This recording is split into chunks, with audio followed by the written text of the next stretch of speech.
Listen.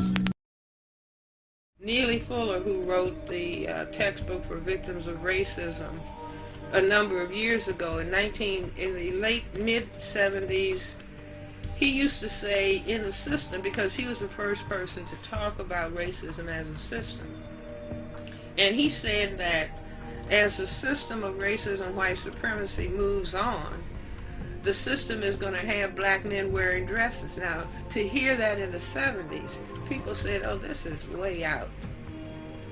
And here we are. You see, there's some black pediatricians who are saying we are developing epidemic levels of the effeminization of young black males. I say the pants sagging down is just a subconscious invitation for homosexuality. You see, it's revealing the buttocks. See, so the pants are getting lower and lower and lower. The next step is to step out of the pants altogether. And so you step out of the pants, you're going to put on a dress. The effeminization is an essential ingredient of white genetic survival, and the only thing that can prevent it is black people becoming conscious or becoming determined that this is not going to happen to them, because if the black men are destroyed, then the black people are gone, and we have a state of genocide.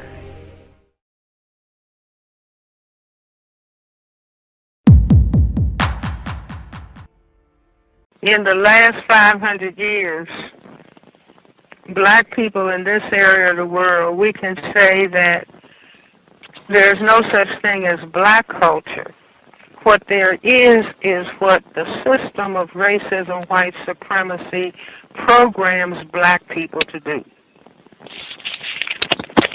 You see, in other words, if the system of racism, white supremacy says, you are not going to be scientists, you are not going to be highly functioning doctors and lawyers and teachers, you are not going to have stable family life, you are not going to respect sex.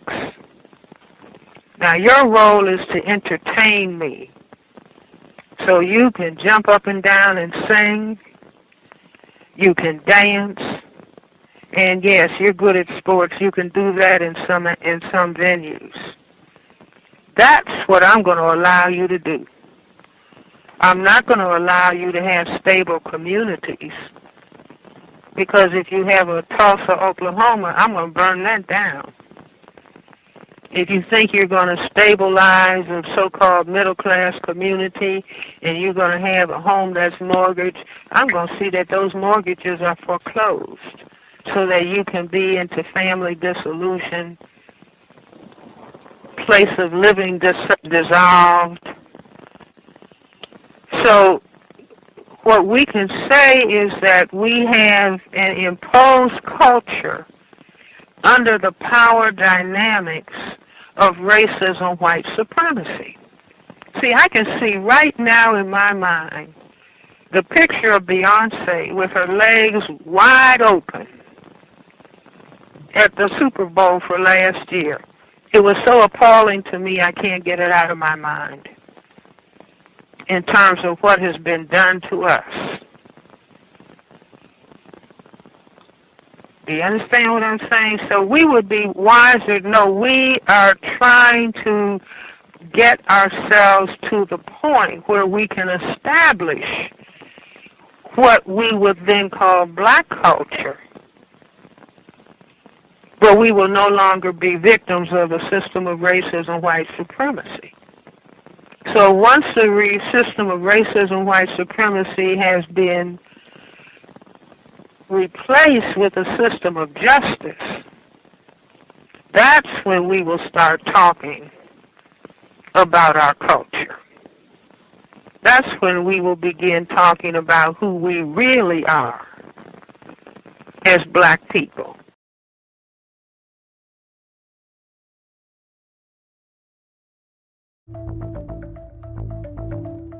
Just more of the same of what you're looking at now, and becoming more and more sophisticated, more backstabbing, more black people walking around like zombies, not knowing what to do, not knowing what to value, not knowing what's important, not knowing the difference between a male and a female.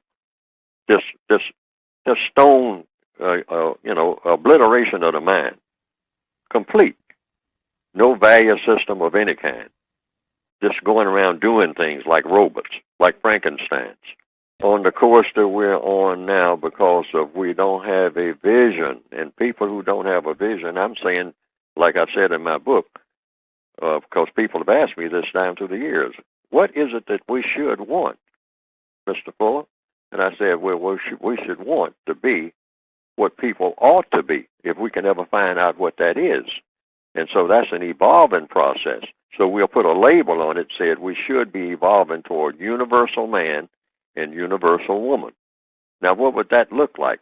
We really don't know, but it would be the very best that there is in a most constructive manner. And the only way you know the difference between something constructive and something non-constructive is by trial and error. So you always try to do the constructive thing in every area of activity. In economics, what's the most constructive way to use your time and energy?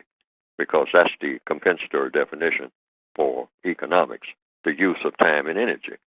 So what's the most constructive thing to do each and every minute of each and every day in the use of your time and energy? And then in the field of education, what's the most constructive way to educate people?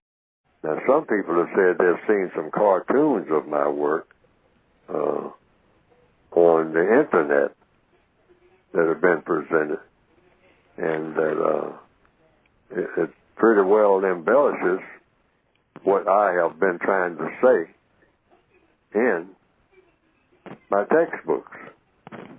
And to the extent that it does that, well, that has been, from what I understand, some people reported to me, a plus. Because they didn't understand what I had written very well, but when they saw those cartoons that just repeated what I was saying and attaching my name to it, and came right out of the book, the material did, they say that they better understood it.